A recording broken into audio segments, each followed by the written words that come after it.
मुझे लगता है कि हमारे हरिओम पवार पर महंगाई का पूरा असर है। इस समय हर चीज की कीमत बढ़ रही है। बहनों भाइयों, शायद उसी रौ में उन्होंने हमारी भी कीमत बढ़ाने की कोशिश की है। पूज्य स्वामी बाबा रामदेव जी, आचार्य बालकृष्ण जी और हिंदुस्तान जिसकी ओर आशा नहीं बल्कि विश्वास से नजरों से देख रहा है, ऐसे हमारे भावी प्रधानमंत्री आदरणीय नरेंद्र मोदी जी, आदरणीय वेद प्रताप जी वैदिक, आदरणीय हरिओम पवार जी, यहां उपस्थित मेरे सभी सम्मानित बहनों एवं भाइयों, पातंजलि योगपीठ और साथ ही साथ भारत स्वाभिमान न्यास, इसकी वर्षगांठ है आज। और इस वर्षगांठ के अवसर पर पूज्य स्वामी जी ने आप सबको अपनी शुभकामनाएं दी हैं, आप सबको अपनी बधाई दी है। लेकिन जहां तक मैं भारतीय स्वाभिमान न्यास के बारे में जानता हूं, पूज्य स्वामी जी ने भारतीय स्वाभिमान न्यास की स्थापना इसलिए की ताकि इस न्यास के माध्यम से भारतीय पुनर्जागरण और भारत के पुनर्निर्माण का शंखनाद किया जा सके, इसलिए भारत स्वाभिमान न्यास की उन्होंने स्थापना की थी। और मैं ऐसा मानता हूं कि अब इसका असर देश में दिखने लगा है। देश की जनता परिवर्तन के लिए पूरी तरह से व्यग्र है।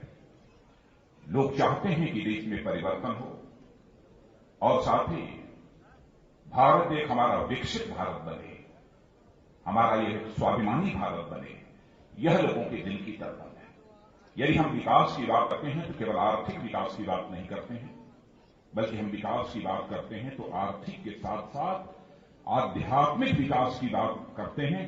और सचमुच यदि हम भारत को जगत गुरु के पद पर पुनः आसीन करना चाहते हैं तो केवल आर्थिक विकास होने से हमारा भारत कभी भी जगत गुरु के पद पर आसीन नहीं हो सकता है। यदि आसीन हो सकता है तो जब आर्थिक विकास के साथ साथ इसका आध्यात्मिक विकास होगा, तभी भारत जगत गुरु के पद पर आसीन हो सकता है। इसलिए हम ये दोनों चाहते हैं। जहां तक हमारे भारत के वैभव का प्रश्न है, कौन इस सच्चाई को नकार सकता है? भारत 17वीं शताब्दी के अंत तक इतना समृद्धशाली भारत था कि विदेशी आक्रमणकारी अपने आप भारत की ओर खींचे चले आते थे। 17वीं शताब्दी के अंत तक भारत में यही हालत थी। भारत के बारे में कहा जाता था कि भारत यह सोने की चिड़िया है, भारत में दूध की नदियां बहती हैं। लेकिन अंग्रेजों के आने के बाद हमारे भारत की अर्थव्यवस्था को जिस तरीके से अंग्रेजों ने खोखला किया है, उससे भी हम परिचित हैं। 16 साल, 18 साल, 21 साल के नौजवानों ने हंसते हंसते फांसी के फंदे को चूम कर इस भारत माता के पैरों में पड़ी दास्ता की बेड़ियों को काटने का काम किया था। तब जाकर भारत आजाद हुआ। उनकी सोच थी, उनका सपना था कि भारत जब आजाद हो जाएगा तो पुनः 17वीं शताब्दी के अंत का जो हमारा समृद्धशाली भारत था, स्वाभिमानी भारत था, वैसे ही समृद्धशाली और स्वाभिमानी भारत का हम निर्माण करेंगे। यह उनका एक सपना था। लेकिन आजादी हासिल होने के 67 वर्षों के बावजूद उनके हम इस सपने को पूरा नहीं कर पाए। हम क्यों नहीं पूरा कर पाए हैं? इस संबंध में मैं समझता हूं कि हम सभी को गंभीरतापूर्वक विचार करने की आवश्यकता है। और मैं आपको याद दिलाना चाहूंगा कि जिस समय 15 अगस्त 1947 को आजादी हासिल हुई थी, उसी समय आजादी हासिल होने के बाद महात्मा गांधी ने कहा था कि जिस कांग्रेस के झंडे के तले हमने आजादी की लड़ाई लड़ी है, अब आजादी हासिल हो चुकी है।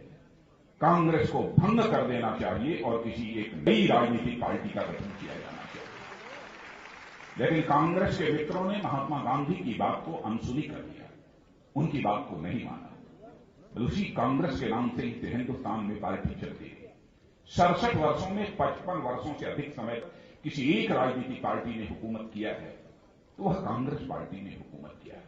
बहनों भाइयों, 55 वर्षों का समय किसी देश का भविष्य बनाने के लिए, किसी देश का चित्र बदलने के लिए यह कोई कम समय नहीं होता है।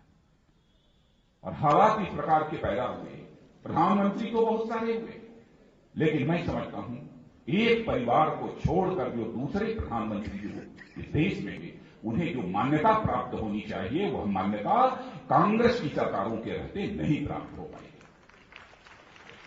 और मैं तो यह भी कहना चाहूंगा कि इस देश के लोकतंत्र को एक परिवार ने पूरी तरह से हाईजैक कर दिया है।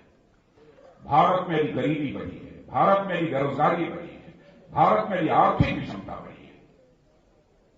उसके लिए कांग्रेस पार्टी जहां तक जिम्मेदार है, वही लंबे समय तक जिस परिवार ने हुकूमत की है वह परिवार भी इसके लिए जिम्मेदार है।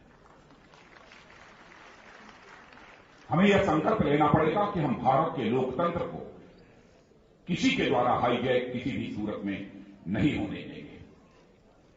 और आज इस देश के जैसे हालात हैं उससे आप सभी अच्छी तरह परिचित हैं। इतना मैं जरूर आपको विश्वास दिलाना चाहता हूं, भारतीय जनता पार्टी जिसका मैं अध्यक्ष हूं, वह भारतीय जनता पार्टी यह मानकर चलती है कि भारत का आर्थिक विकास और आध्यात्मिक विकास दोनों साथ साथ होना चाहिए। इसलिए जिस विचारधारा को स्वीकार करके हमने इस देश में राजनीतिक यात्रा प्रारंभ की है, वह हमारी विचारधारा भारत की सांस्कृतिक धारा से जुड़ी हुई है। भारत की सांस्कृतिक धारा से हमने अपने को अलग नहीं किया। इसीलिए मैं आर्थिक विकास और आध्यात्मिक विकास दोनों की चर्चा आप सबके सामने मैं यहां पर कर रहा हूं। वैसे इस देश में 6 वर्षों तक हम लोगों ने सरकार भी चलाई है। आदरणीय अटल बिहारी वाजपेयी जी हमारे प्रधानमंत्री रहे। उन सब सारी चीजों का उल्लेख नहीं करना चाहूंगा, लेकिन इतना मैं जरूर आपको बताना चाहता हूं, स्वतंत्र भारत के इतिहास में कभी भी जीडीपी की ग्रोथ रेट इतनी नहीं रही है जितनी कि आदरणीय अटल बिहारी वाजपेयी जी के शासनकाल में इस हिंदुस्तान में जीडीपी की ग्रोथ रेट है। और शायद आपको इस बात की भी जानकारी होगी, हमारा देश fiscal deficit, current account deficit के संकट से जूझ रहा है, लेकिन वह एक ऐसा अवसर था जब Bharat current account deficit country नहीं था, बल्कि भारत एक करंट अकाउंट सरप्लस कंट्री बन गया था। वह एक ऐसा भी समय था कि 1998 से लेकर 2004 के बीच 6 करोड़ 70 लाख नौजवानों को रोजगार का अवसर मिला था। लेकिन वहीं पर 2004 से लेकर 2010 कांग्रेस नेतृत्व की यूपीए की सरकार में केवल 27 लाख रोजगार के नए अवसर सृजित हुए। यह केवल एक छोटा सा नमूना मैंने आप सबके सामने रखा है।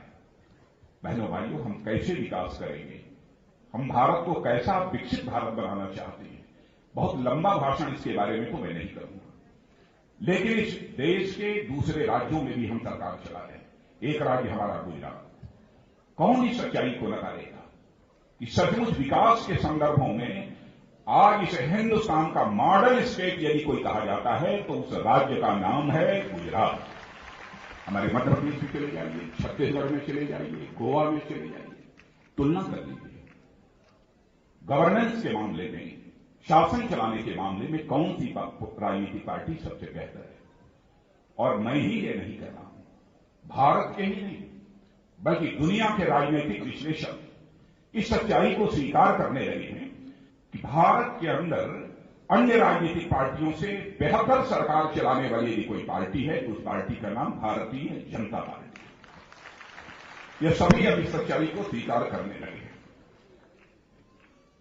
भारत कैसा था, भारत हमको कैसा बनाना है, इसका चित्र हम लोगों के सामने पूरी तरह से स्पष्ट है। उसकी भी बहुत विस्तार में जाकर आप सबके सामने कोई चर्चा नहीं करना चाहूंगा। हम भी चाहते हैं केवल नेतृत्व ही न बदले, बल्कि व्यवस्था में भी परिवर्तन हो। व्यवस्था में परिवर्तन, हम केवल आर्थिक व्यवस्था में परिवर्तन नहीं चाहते हैं, हम आर्थिक व्यवस्था में भी परिवर्तन चाहते हैं, हम राजनीतिक व्यवस्था में भी परिवर्तन चाहते हैं, हम न्यायिक व्यवस्था में भी परिवर्तन चाहते हैं और हम प्रशासनिक व्यवस्था में भी परिवर्तन चाहते हैं। हम एक समग्र और समेकित परिवर्तन व्यवस्थाओं में चाहते हैं। यह भारतीय जनता पार्टी की एक अपनी सोच है। भ्रष्टाचार एक अहम सवाल है। मैं बैठे बैठे यही सोच रहा, जानकारी जब मुझे दी गई, वैसे मुझे पहले से इस बात की जानकारी थी कि हमारे आचार्य बालकृष्ण वनस्पतियों के बारे में बहुत अधिक जानकारी रखते हैं और आयुर्वेद की वनस्पतियों के माध्यम से बहुत सारी दवाएं उन्होंने बनाई हैं, बहुत सारे उन्होंने कैप्सूल्स बनाए हैं जिसको खाने के बाद बड़े से बड़ा रोग ठीक हो जाता है। तो मैं बैठे बैठे सोच रहा था कि आज जब मैं खड़ा होऊंगा बोलने के लिए तो आचार्य बालकृष्ण जी से मैं कहूंगा कि एक ऐसा हर्बल कैप्सूल तैयार कीजिए ताकि यदि कोई बहुत बड़ा भ्रष्टाचारी है तो आप घोटालेबाज है तो घोटाला करना छोड़ दे, कम से कम एक ऐसा हर्बल कैप्सूल तैयार। लेकिन भाइयों, इसका सचमुच सही इलाज यदि कोई कर सकता है तो वह भारतीय जनता पार्टी ही करेगी, क्योंकि हम लोगों के दिल में एक तड़पन है। हम राजनीति केवल सरकार बनाने के लिए अथवा सरकार चलाने के लिए राजनीति नहीं करते। हम राजनीति यदि करते हैं तो समाज बनाने के लिए राजनीति करते हैं, देश बनाने के लिए राजनीति करते हैं। इस संकल्प के साथ हम लोग राजनीतिक क्षेत्र में काम कर रहे हैं। मुद्दे बहुत सारे हैं, मैं बहुत ही संक्षेप में अपनी बात रख रहा हूं। मुद्दे बहुत सारे हैं। काले धन का यहां तक सवाल है। काले धन के सवाल को लेकर मैं समझता हूं सारा देश चिंतित है, और काले धन के विषय के कारण, इस मुद्दे के कारण केवल हमारी देश की अर्थव्यवस्था ही खोखली नहीं हुई है, बल्कि मैं मानता हूं कि भारत के स्वाभिमान पर यह गहरी चोट पहुंची है। काले धन की चुनौती को भारतीय जनता पार्टी ने भी स्वीकार न किया होता तो शायद हमारे आदरणीय अडवाणी जी ने काले धन के सवाल को लेकर सारे देश में एक जागरूकता पैदा करने के लिए उन्होंने यात्रा प्रारंभ न की होती। लेकिन हां, पूज्य स्वामी जी, मैं इतनी बात विश्वास के साथ कह सकता हूं। मैं सारी बात यहां पर नहीं रखना चाहूंगा, क्योंकि अभी हमारे मोदी जी भी यहां पर बोलने वाले हैं। इस संबंध में विस्तार पूर्वक वह सारी चीजों की चर्चा करेंगे। लेकिन इतना ही आपसे मैं कहना चाहूंगा कि काला धन का जहां तक सवाल है, यह हम लोगों के लिए एक चुनौती है, और हम ऐसे हालात पैदा करेंगे कि काला धन पैदा होने ही न पावे, और जो काला धन है उसका समाज के लिए और देश के लिए उपयोग हो। उसको कैसे राष्ट्रीय संपत्ति घोषित किया जा सकता है, क्या होगा, इनकी सारी पहलुओं पर भारतीय जनता पार्टी निश्चित रूप से विचार करेगी। टैक्स रैशनलाइजेशन, करों का यहां तक प्रश्न है। आपने कहा कि सारे टैक्सेस को समाप्त करके ट्रांजैक्शन टैक्स लगाया जाना चाहिए। सचमुच जब एक बार पहले भी आपसे चर्चा हुई थी तो यह तरीका अथवा यह विकल्प जो ट्रांजैक्शन टैक्स का है बहुत ही अच्छा है, और भारतीय जनता पार्टी भी सचमुच यही चाहती है कि टैक्सेशन का बोझ जनता के ऊपर न रहे। यह तो हम लोगों की भी अपनी सोच है, लेकिन इस संबंध में जो भी विचार करके जहां पर इसमें कमियां होंगी, जहां कुछ भी दुरुस्त करना होगा, वो तो भारतीय जनता पार्टी उस पर विचार करके जो भी करना है वो तो करेगी।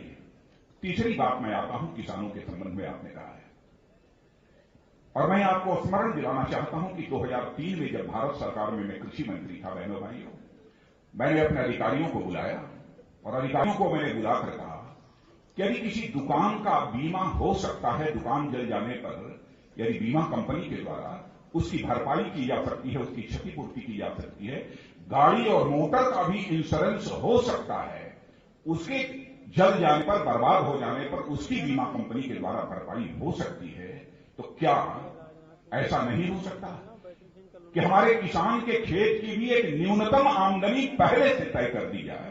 तो मुझे याद है कि हमारे सचिव ने उस समय यह कहा था कि सर यह कैसे हो सकता है।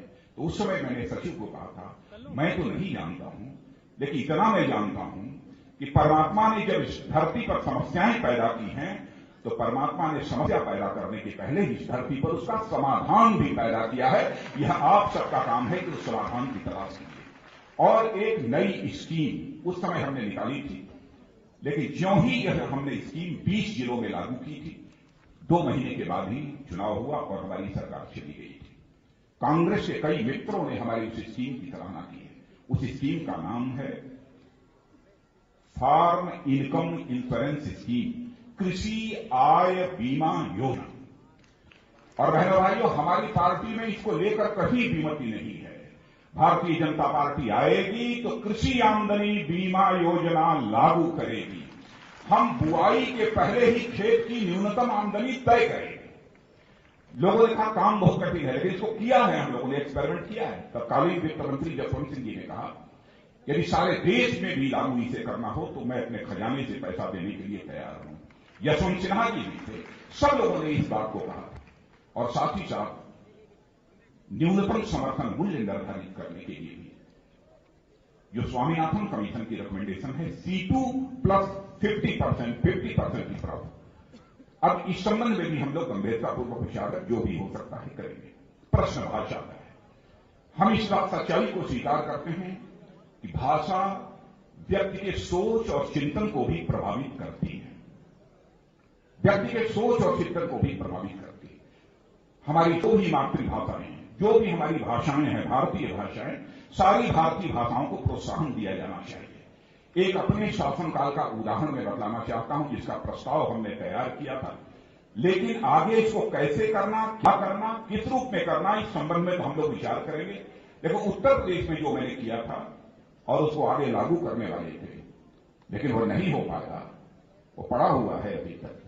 हमने कहा था प्राइमरी एजुकेशन, प्राथमिक शिक्षा भारतीय भाषाओं में ही दी जानी चाहिए। उसके बाद अन्य किसी भी भाषा को यदि कोई पढ़ना चाहता तो उस भाषा को पढ़ सकता है। यह जो है हम लोगों की सोच है। तो बहनों भाइयों, इन मुद्दों पर विशेष रूप से मुझे यही कहना था और इतना जरूर कहना चाहता हूं, भारत लगता है आज ये कि स्वाभिमानी भारत नहीं रह गया। जैसा अरुण जी कह रहे हैं कि पाकिस्तान हमारे देश की सीमा में आता है, हमारे सेना के जवान की हत्या करने के बाद उसका सिर कुचल देता है, एक जवान का सिर धड़ से अलग करने के बाद सिर अपने साथ ले जाता है, चीन भारत को चारों तरफ से घेरने की कोशिश कर रहा है, हमारे भारतीय राजनयिक की गिरफ्तारी होती है और केवल गिरफ्तारी ही नहीं होती है बल्कि उसके साथ बदसलूकी भी होती है। ऐसे हालात इस देश में इस कांग्रेस की हुकूमत ने पैदा किए हैं।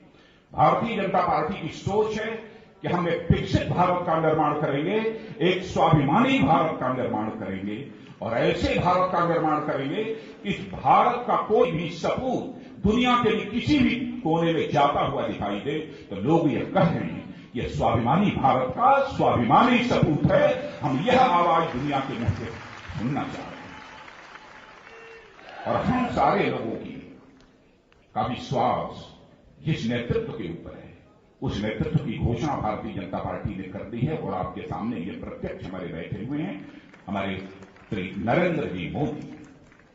इन पर हम लोगों का पूरा विश्वास है। रेलवे के प्लेटफार्म से चलकर वह गुजरात की सत्ता के प्लेटफार्म पर पहुंचेगी और रेलवे के प्लेटफार्म से अब वह चलकर इस हिंदुस्तान के सत्ता के प्लेटफार्म पर वह पहुंचे। इसलिए हम सभी को पूरी ताकत के साथ काम करने की जरूरत है। इन्हीं शब्दों के साथ पूज्य स्वामी जी, आपने जो यह बहुत ही गहन चिंतन मनन करने के बाद जो यह फैसला किया है वह देश के हित में है। मैं इसके लिए आपके प्रति आभार व्यक्त करता हूं।